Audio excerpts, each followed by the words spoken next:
Okay, well, welcome everyone to this part 3 webinar of our summer series at CASE. This is Dan Beerens speaking. I'm a CASE fellow, and Stephen Levy is our guest today. He's also a CASE associate. We're delighted that we've been able to do these webinars together. Our first one this spring in June was ending the school year well. We did one in July on administrative planning for the coming school year. And in this one, we're going to address the question of beginning the school year well. And those past webinars as well are available on the case.org site. Just a word about Stephen. We're delighted that at this point in Stephen's career, he's ending his time with Expeditionary Learning. He's been a school designer consultant for them for many years. He's taught every grade, kindergarten through college, in his 28 years of teaching. His work has been recognized for outstanding excellence at the state and national level. You can read more about him on the ASCD faculty bio link that was in your original reminder. He's also a published author. His book, Starting from Scratch, was published by Heinemann in 1996.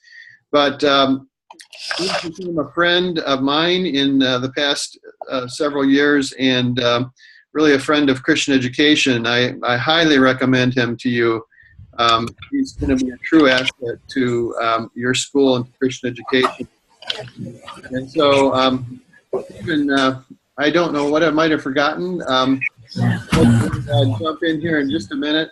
We really want this webinar to be participatory, so there's going to be some wait time with things.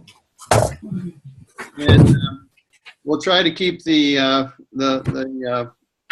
noise on each of your ends down if we can, but also we want to keep it open so that we can have a dialogue in this webinar. So encourage you to put aside cell phones and other devices and just really enjoy this time and this focus with Stephen, our master teacher. So Stephen, take it away. Thanks, Dan. Is it possible that we could just go through and everybody introduce themselves quickly? Sure. Let's start off with Lori, and I think she's been on here, and Brett is with Lori. Hi, Brett. Hi, Dan. How are you? Very well. So I'm Brett Armstrong. I'm the high school dean here at Intermountain Christian School in Salt Lake City. Great. Welcome, Brett. Thanks. And Lori Brott. I'm the elementary and middle school principal. And then Joyce, if you want to pop in next. Hi, I'm Joyce Corney from Smithville, Ontario, Canada, and I am the principal of Covenant Christian School, which is a junior kindergarten through grade 8 school here in Smithville, and part of NACE, Niagara Association for Christian Education. Great. And how about Kevin? Yeah, Kevin Hunig. I'm just down the hall from Joyce. This is my first day as executive director of NACE, which essentially is the board that runs both Covenant Christian School in Smithville and John Ox Christian School in Stony Creek, which is about half an hour away.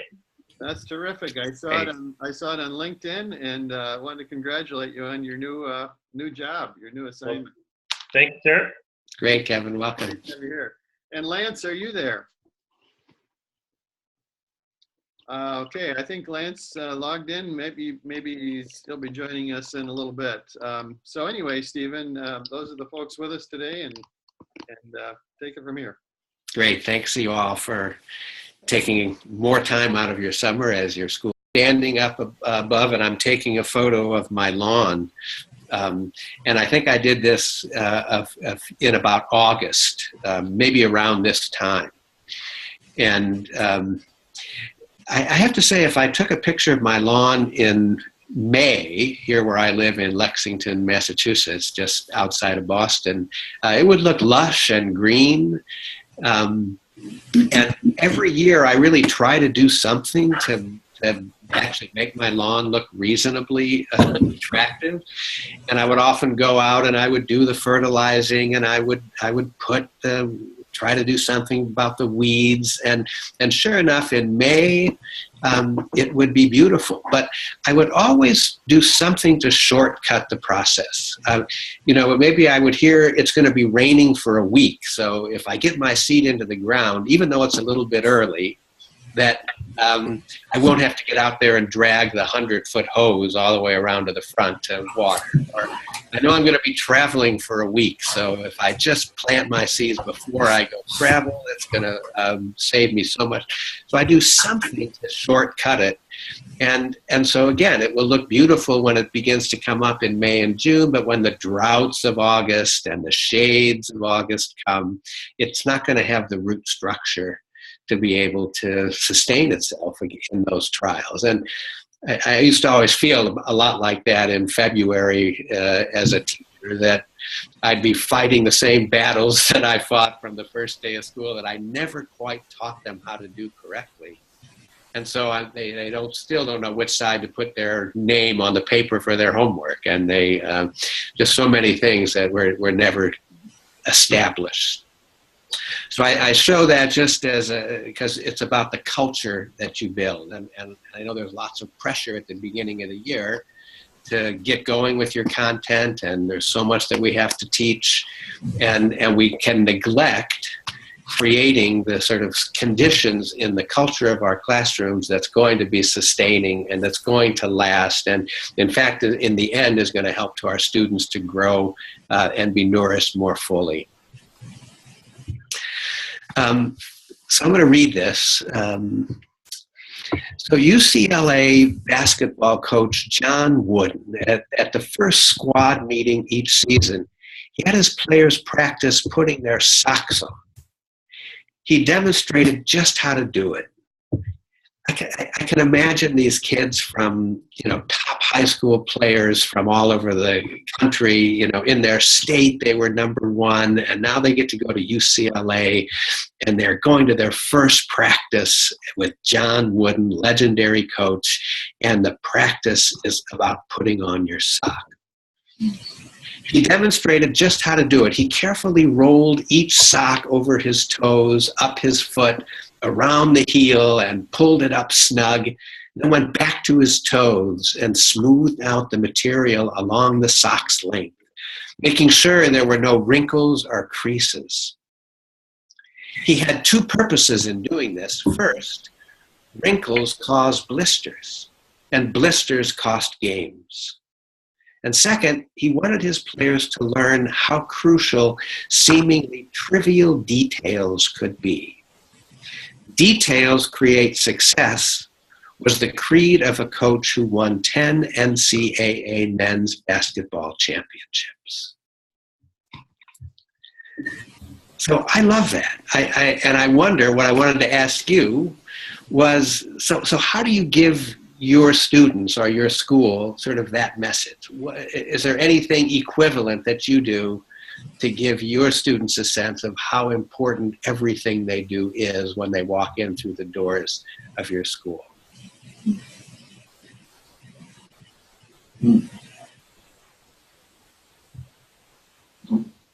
Any comments?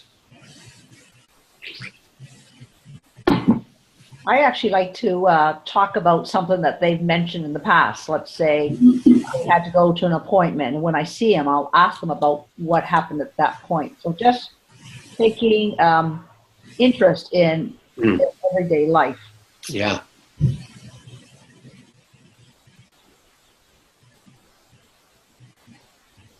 One of the things I'd like to begin with is teaching them how to work with circle time. And the key there is rarely the content, it's rarely the question that I'm asking, but teaches each one of them that they can contribute and that they have a voice, and that the others are trained to listen to each voice in the classroom. So the importance of each kid and the importance of that relationship right from the very beginning is so important. Great.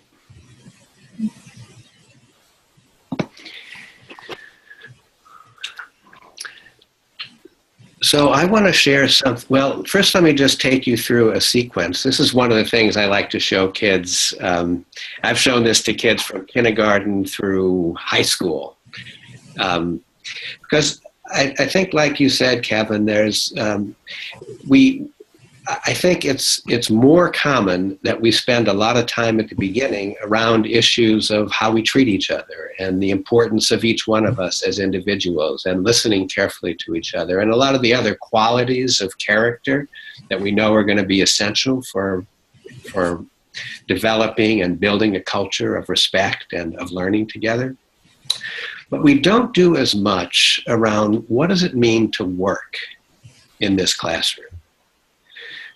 You know, we'll talk about here's all the ways we're going to treat each other. We might have a constitution of our class and name all of the qualities that matter and put the fruits of the spirit up and the fruits of love and which is great, and everybody signs it, and that's perfect. But we don't do the same thing with what it means to work in this classroom. So the big theme of what I want to talk about today is this idea of what does it mean to work? And how are we going to work together to produce the very finest work that we can? So this is a grasshopper, and I want to show you just a quick sequence of some work that a second grader did in Springfield, Massachusetts, a high poverty school, lots of challenges in that area. And Natalie was a second grader, and her class is doing a project studying insects. And Natalie was going to become a specialist in the grasshopper. So she had been actually out into the field and she'd caught a grasshopper and she built a little habitat in her classroom where she tried to recreate the conditions that would make the grasshopper happy. And she observed it. She had her little science notebook and she's writing down observations. And now it's time for her to create what's going to be her final product, which is a kind of a scientific, accurate drawing of the grasshopper, and then a little bit of research that she'll add onto the back of this card. And the class would produce a set of these cards to sell as greeting cards to make money, both to pay for the cost of publication. I don't remember what else they did with the funds that they got. But anyway, so here's her grasshopper, and here's Natalie's first draft. What do you like about her first draft?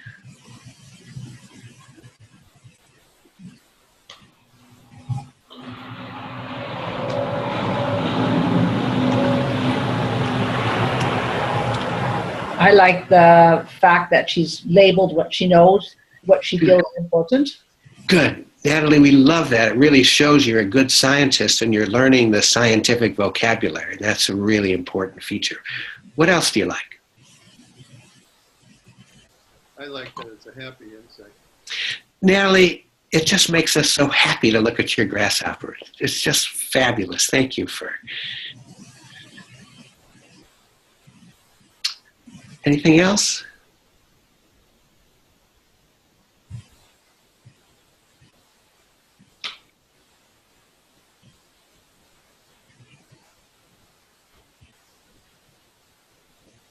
Nothing else you like? I like that it's legible. You can read it. Yeah, you can read it. So she was careful with her writing. And would you know it was a grasshopper? Yeah. How would you know? I can tell it's an insect. Why? It has the body parts. Good. So Natalie found all the body parts, and she put the body. So that's important. And I would say and all of you, whatever your insect is you're drawing, one of the things you have to be careful about is that you have all the parts. So let's write that on the board here. All the parts. That's going to be an important part of your drawing. And what else makes you know that it's a grasshopper?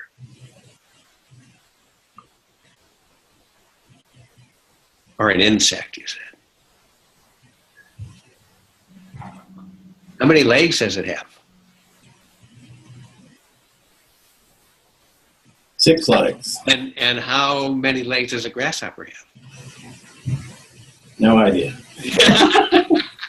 it does have 6 legs, which is terrific. And so not only does she have the parts, but she has the right number of parts, and that's another important thing. And Natalie says thank you for your feedback. And I like my grasshopper, but it doesn't quite look like my grasshopper yet. Do you have any ideas that you would give to Natalie that would help her make it look even more like a grasshopper? Color it. Oh, by the way, I should tell you, so color was an important feature. And this teacher purposely did not want them to go coloring it in yet. Because what happens if a student spends a lot of time coloring and putting in all the patterns and then they're very unlikely to want to do another draft because they put so much into it. So Natalie's teacher decided, let's just get the shape right. And once we get the shape right, then we might even be able to, like, she could trace a few of those, or I could even put them in the copy machine. So she'd have 3 or 4 different opportunities to practice the more subtle coloring and pattern without having to start over each time. So color will be a big help, but she's going to hold off on that till she gets the shape just right. I think she needs to work on her legs. Natalie, look closely at your grasshopper's legs and see if that's the shape of them, that's fine, but look closely at the legs before you do your next draft. And maybe if you make the legs look like the legs, that'll make it look even more like grasshopper. What else? Well, I like the smiley face because it's all friendly, but Yeah. I think staring at a grasshopper probably Yeah. that sort of a disposition. Yes, Natalie, we love how you made us so happy. But I've never seen a grasshopper smile like that. I don't know. Maybe yours does. And why don't you try? Tell it some grasshopper jokes or something. But look closely at the features of its face. And if it smiles like that, that's fine. But if it doesn't, then you might want to change the shape of the mouth to make it look even more like a grasshopper. Good. One more. Maybe add some environment to it. Add some So that we would be a big help. know its size and Yeah, good. Thank you. And Natalie, I don't know. I've never seen a grasshopper be able to sit up on its bum like that. And I don't know. Maybe they can. Watch your grasshopper and see the position that it's in. The position might be something really helpful for you. So, in fact, I'm going to write that up on the board, the position. So that's something we can all think about. What position are you going to show your insect? Here's her second draft. What did she do? Still smiling. She's still smiling. What do we like about this one? Side So she did change the position. have some wings. I think she noticed the wings, which she hadn't seen before.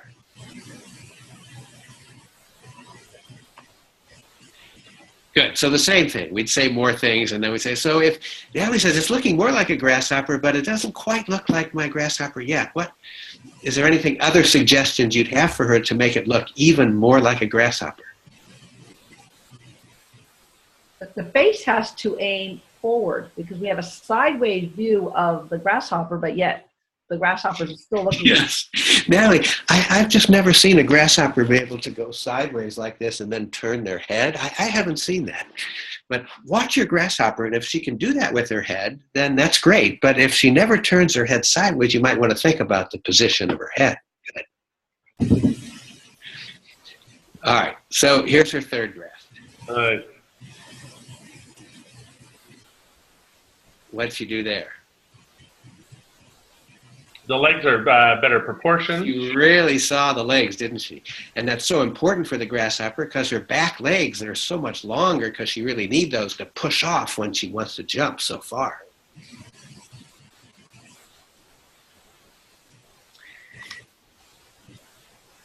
And look, she changed the head. So now the position of the head still sort of has a smile. Her fourth draft was not a big change, but notice that the legs aren't really just sticks, but the grasshopper's legs are really muscular, and because she needs those muscles to really push off when she's going to do her big jump. There was not an art teacher in Natalie's school, so that's often an opportunity for a teacher to sort of find experts, which are such an important part of developing a passion for whatever you're studying, is to find experts or do field work. So the teacher had a friend who was an artist and had her come in and actually spend a day with the class and showed them how to draw all the parts with geometric shapes and gave each student individual help. And so that's her 5th draft. Oh my. And then she starts to add a little bit of that background you mentioned earlier, and finally we'll color it in, and that becomes her final product of her card. See a little research that she did on the back, and you fold that over. In the middle, it's just blank, and so it's a beautiful product. And together with a class of I think there were, they did them in groups of 10, so there were like these cards of insects that each one of that kind of quality, but that had been really supported through the kind of process that I just took us through to help get it to that level of quality. Comments, questions about Natalie's journey?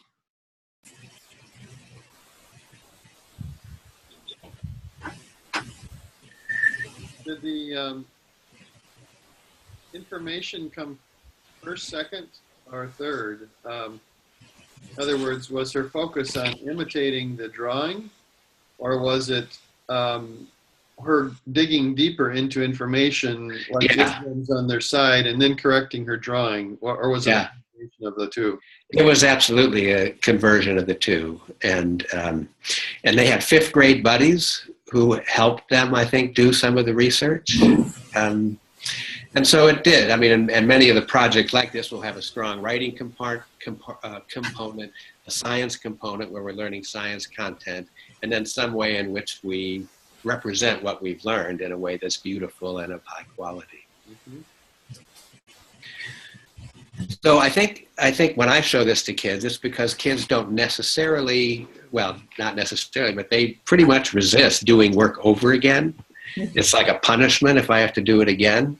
And to make the process of revision something that's cool is one of the first things I really want kids to get. Because when we really are going to do our best work, it may take us a few times, and that doesn't mean that we failed or that it's bad, but so I want to sort of really get them so excited that they're starting to challenge each other with how many drafts they did. I did 13 drafts of this. So it becomes something that's just cool. And obviously, Stephen, you're not giving them a grade on their first or second or third attempt, right? And so the grading, it's a really important question, because the final product won't be a very good assessment for what they've learned, because they've had so much support and they've had so many opportunities to do it. So the real assessment of the science content would happen outside of the project itself. The writing, they would have done lots of writing and writing lessons of different parts of writing, whatever were part of their standards. So I might be able to assess something like their perseverance, or not even their drawing, because again, I don't know independently what they were able to achieve on their own. So final product is more of a motivator. They're excited to do the work because they see that it has some real purpose, an authentic audience, and not so much as the way I'm going to assess their progress. So here's a question that I suggest or invite you to ask your class at the beginning of the year, or some teacher will in your schools. But the question is just, what does it mean to work? All year long, I'm going to be encouraging and exhorting you to work hard. But what does that mean to work at something? Can you name some features or characteristics of work that I might be able to observe in a kid's work? How would I know if you really worked at this?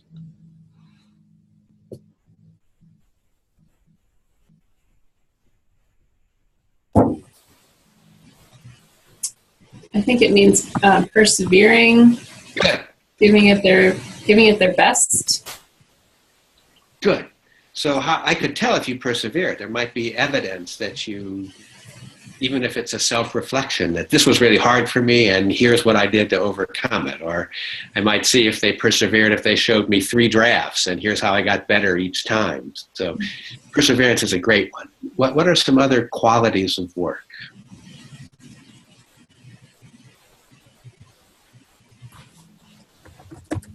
Doing your best and being willing to keep working at it rather than say, good enough, I'm done.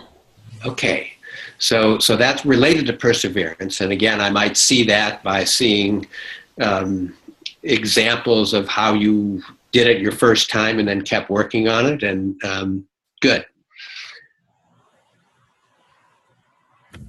I'm demonstrating a level of motivation.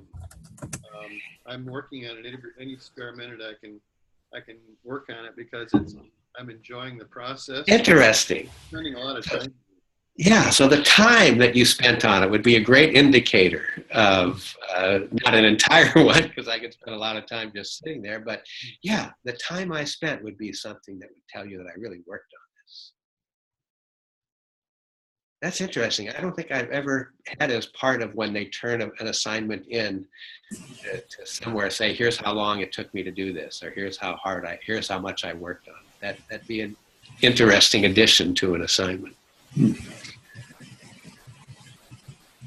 I just think you should. What do you think your kids would say? I think a demonstration of the care put into it, or the knowledge of the details. Good. Care, knowledge. I'd see some evidence of an attention to detail. Great. Well, I think we have an idea of what students are capable of doing. And so the degree to which that measures up or exceed kind of the quality, the traditional quality of their work is a sign of how much effort they've put into it. The quality of their work. So I would have had to make it clear what the expectation was, so that to see that they've either surpassed that or are fallen short of that. Terrific. I just think that's a great question to ask, because if your kids participate with you and you create some chart together about what it means to work, then that leads to the second question. And the second question is, so what do you need to do your best work? How about you as an adult, and forget about schooling and something you're really good at? What do you need to really be able to produce your best work? Usually you need some sort of background knowledge. Good. To build on. Okay. So I have to have some knowledge. You need motivation. I got to care, right? If I don't care about it, I'm not going to do my best. I need other people to collaborate with and to push back on my work and say, well, what if you thought about this, or what if you did this? And fabulous. Help me with it. Perfect. So you really need other people. You need feedback. That's a huge part of doing your best work.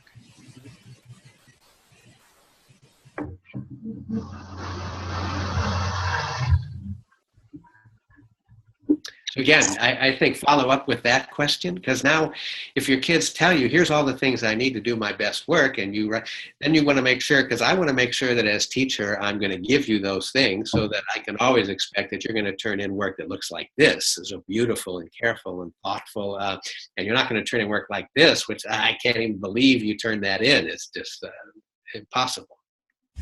So those are the two questions. What's work, and what do you need to do your best work? I asked that to my fourth graders, and they said, well, the first thing, we have to understand the assignment. Sometimes if we don't understand the assignment, not able to do our best with it. And I translated that at the time into standards. I think today I would call that learning targets. We have to really understand what it is that we're expected to achieve. And they said, we need to see examples. As I said, right, so adults, big people call those models, and to see models of excellent work can be a big help for us in being able to produce our best work. And we need time. Sometimes teachers give an assignment and we have to turn it in right away. If we don't have time, it may not be our best work. So we have to be able to practice. And somebody's got to tell us if it's good or not. In fact, that's right. So we need feedback to be able to do our best work. And then we have to have time to incorporate that feedback to sort of try to meet the standard or the target. This was this was the result of a discussion in a fourth grade class. I like to give kids homework of turning discussions that we had or ideas that we had into pictures. There's something about the way you have to think to make an image that represents an idea that I think is really important to practice. So this was Rachel's summary of our discussion, and we were at the same time studying color and the color wheel. And so she invented the learning wheel based on her work in the color wheel and created this. So this went up, we made a big poster of this and put it up. And I have to say that what I want to share with you now, kind of pretty briefly, because we don't have too much more time, but it's a sequence of the first assignment that I give in the year to, again, try to create and build this culture that everything that they do matters, and everything that they do, they need to apply the fullness of their being and all of God's gifts to make it beautiful. Here's where it grows out of. I think for about 20 years, I just taught. You'd give an assignment. Kids would work on it. They would finish it at different times. And at first it was okay because they would come and bring their assignment up and say, Mr. Levy, is this good? Mr. Levy, is this what you want? Mr. Levy, am I done? Mr. Levy, and I could talk with each of them until too many kids started finishing, and there became this long line of kids waiting to see me to see if their work was good. And then in the back of the line, they'd start goofing off and acting out because they were bored, rightly so, and I would scream at them, will you be quiet? I can't even hear who I'm... And I think I just learned to manage that. I managed that for 20 years, but I never really addressed the big issue, which was, what do I have in my head that they need to come to me to find out if it's good or not? And is there any way I can get that out of my head and into them so that they can begin to make those independent judgments? So that was the sort of challenge I gave myself in my 20th year of teaching. And I'll show you just briefly kind of here how I tried to address it. This is the sequence that I was playing with from everything that happens from the time I give an assignment to the time I say it's done. And always the first part was that it has to start with some kind of experience. It can't just be, well, now we're going to turn to page here or we're going to open up to this chapter. It has to start with something that's a real experience for them. And I think I said experience for probably, too long before I ever thought, what am I talking about? Like, what is an experience? What do I mean by that? And what I've come to see it mean is that in general, I walk around and I think our kids sort of consumed in my own world. I've got my own thoughts going on. I'm thinking about the things I think about, my problems, my challenge, whatever it is I have to do. And then something happens that gets my attention and calls me out of my sort of default position of my own mind and makes me pay attention. And that on a small level is something that we have to do with our kids. They are consumed in their own world and all the things they're thinking about. We've got to do something that's going to get their attention. It can happen through thinking, through some kind of idea, or it might happen through feeling. I think I do the same thing. I kind of have my general emotional state, and it goes this way or that way, or I get but if something happens outside of me that really causes me to feel something deeply, that's a second way in which an experience can lead to sort of an assignment that I might care about. And a third is actually doing something kinesthetically. So it's sort of like those three prompts, or those three possibilities can create the kind of experience that gets their attention enough that I can give an assignment.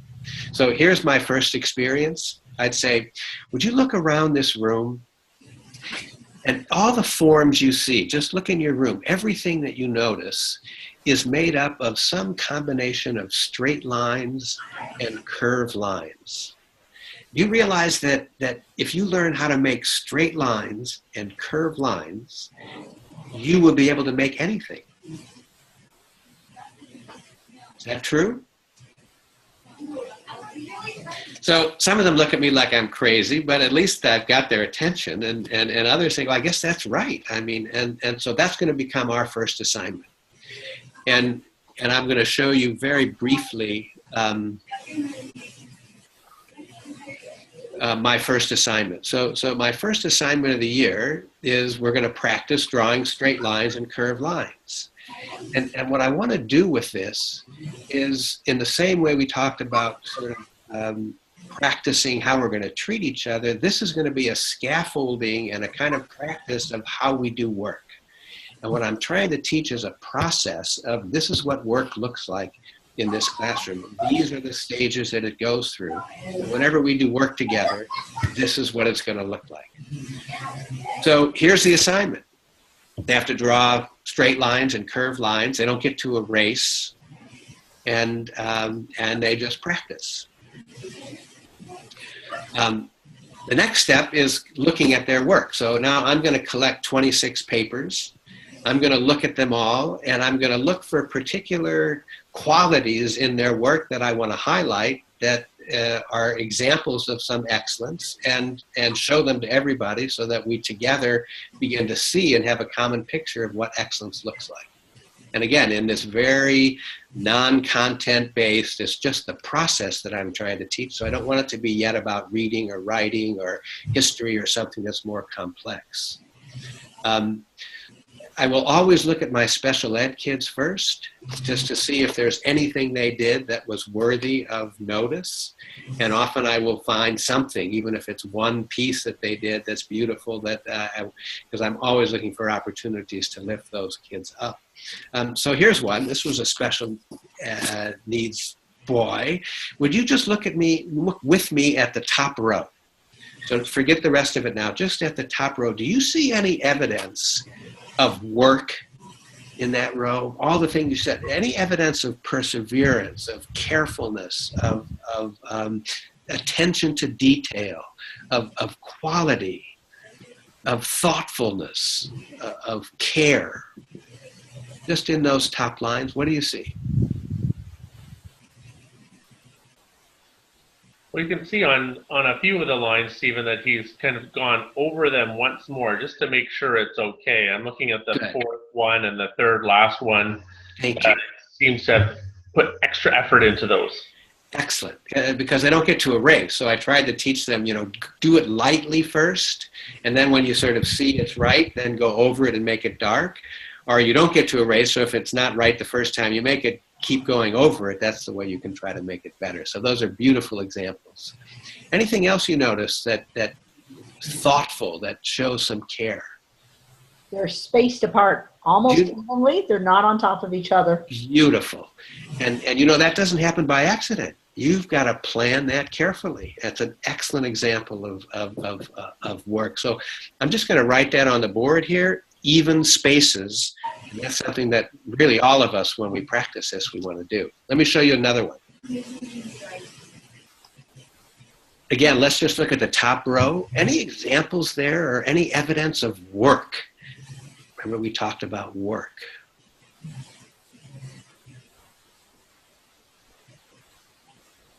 They recounted and realized they had too many. Good, yes. So they were supposed to do 10, and that's a thoughtful reflection and very careful.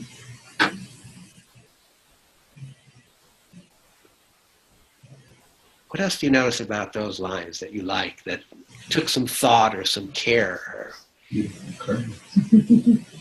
What was that?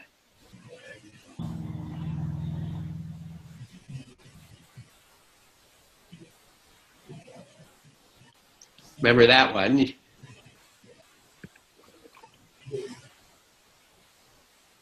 This one, they're all more or less the same length. They are. And again, that really takes some thought. That takes care. It doesn't happen by accident. So I'm just going to write that up here, the same length. That's a really important feature. I'm going to show you one more to see if you see anything new in this one. Ready?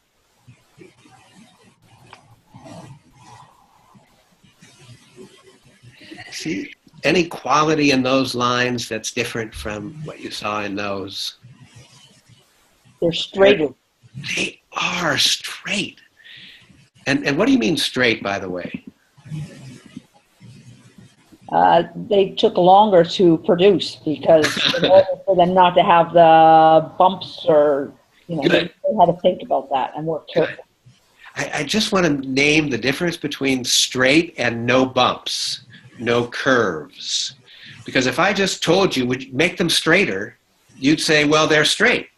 But if I said, but look at that third line over and see the curve that's up near the top, or see the bump on that, then it's visible and so feedback in this sense, in order to be helpful, has to be specific. And the more specific we are, the more it'll be. So from there, I get to identify and post. So here's what excellence looks like in the drawing of lines. And it's really those three things that in this assignment are the things we're going to practice. So again, be imagining when we're doing a piece of writing or when we're doing whatever the task is, it's this same process. We want to look at models. We want to identify. We want to even look at our own work. We want to take time to name what it is that makes it excellent and go on. And from there, we can begin to develop a rubric that's going to define it. I don't have enough time to show you my rubrics, but I'll show you one thing, which is, this is an important question. I think, do you use rubrics, by the way? Do your schools use them to assess quality of projects? Or Kevin does? Yes, we do. You do also. So I think, especially with older kids, so what about rubric? Are they actually a real thing, or are they just a school thing? Like, do you in your life use rubrics for anything other than evaluating teachers or in your professional life? But in your personal life, do you ever use a rubric?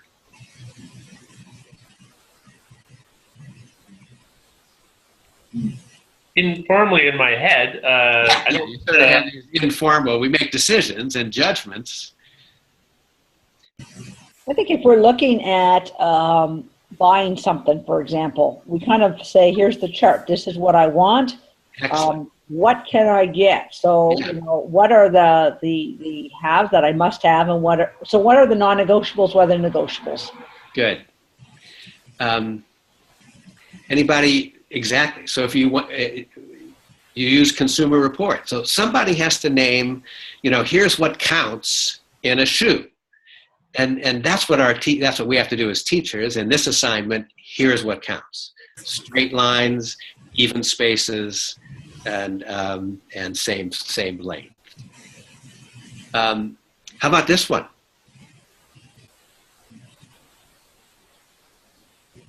Do you have McDonald's in Canada? Oh yeah. They're everywhere. But there's one thing you have to like about this McDonald's rubric. They actually there's no good or fair to an accuracy. I mean, that almost makes you want to go there. It's so thoughtful. But I would encourage you, again, just to save these, because I want to show my kids that rubrics are real stuff. How about diamonds? Any of you wear a diamond? A very detailed rubric for evaluating the quality of a diamond. How about the Olympics? Anybody watching the Olympics? So here's the rubric for diving difficult. I mean, so they have to name every feature that matters and then assign to it sort of a performance level. Oh, I wish I could tell you about that one. We don't have time. You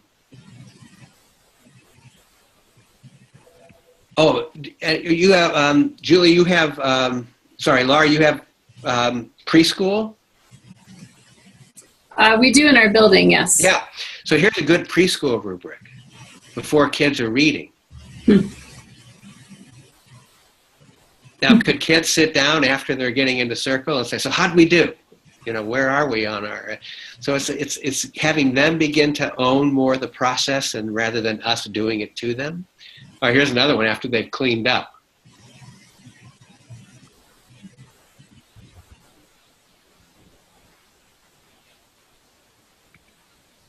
So there was my first rubric for drawing the lines.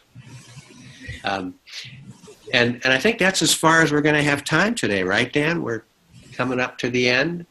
You can see what we're going to do quickly is we're going to have discussions then and have arguments about how we would score these lines. We're going to practice every morning they come in. They're going to get another one on their desk, and they're going to do another one when they take it home. They're keeping them all in a folder. And in truth, I probably, if I start this on a Monday, I get till Wednesday before they start rolling their eyes. Because at first it's kind of cool, but by the third day, it's, well, we have to do this again. So I'll show you what I do with them in a bit. But then I teach them how to, then we're going to self-evaluate. Well, I wasn't thinking, I put them way too close together so they got crooked. I rushed and I put my curves way too close together. They got messy. My diagonals, I tried hard, but my pencil just wouldn't make the lines go straight.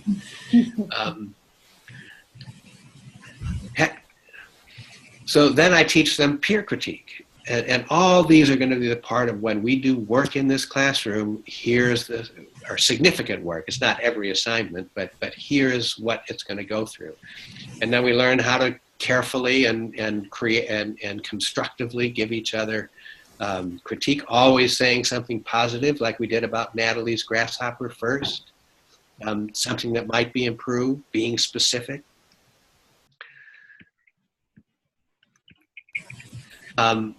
Revision. So here's what I do when they start rolling their eyes. I just have a series of more and more complex drawings. So there's more and more of a challenge built in. And then after they've done all those, then they get to make up their own. And so it has opportunities for kids to go as far as they want with it, while others may still be just doing the first few drawings. And now look, they come to me. When did they used to come to me?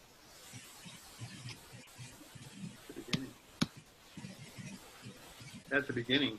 Yeah, right after the assignment. and so you see, all this is just so they don't have to come to me. And now finally, when they come to me, it's an entirely different interaction. I'm like, you know, show me your work you're proud of. Show me how you got better from one to another.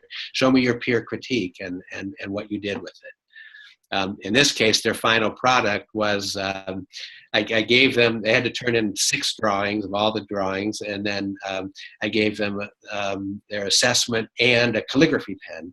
So, because I thought that would be a great way to sort of exercise what we've done with such carefulness in all of these drawings. So they would use the calligraphy pen and create programs for our exhibitions. And,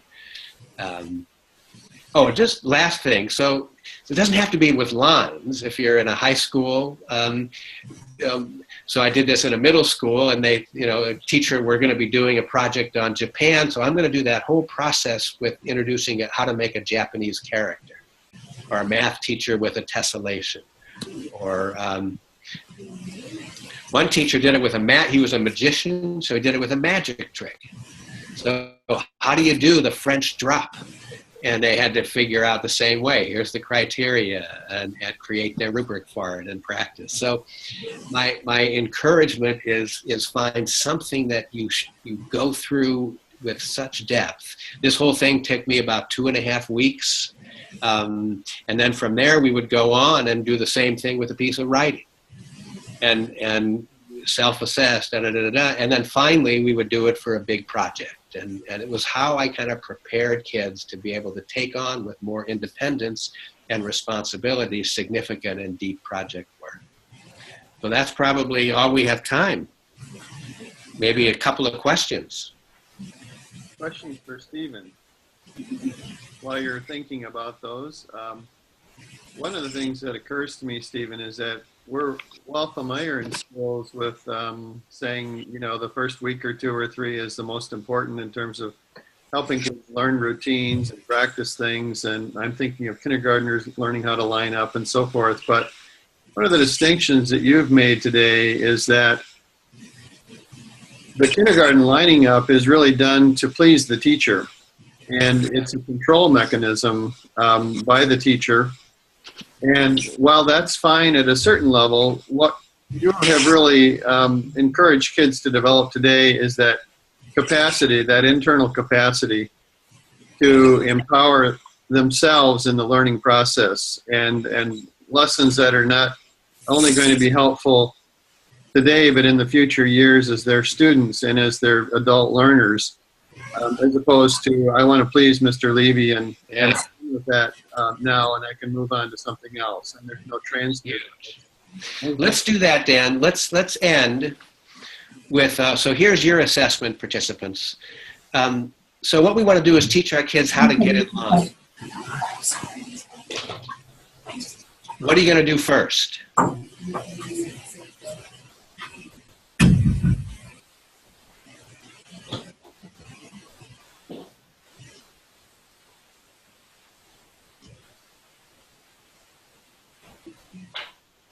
Our learning target is I can get in line and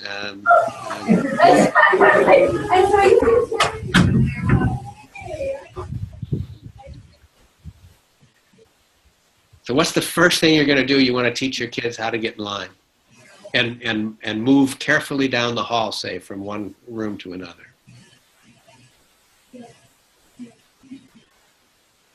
Well, you show them where it's going to be and describe what it's going to look like. No. All right. I don't teach kindergarten. You have them just do it and No. see what happens. No. Although that would be fun, but not in this sequence. Remember the first step.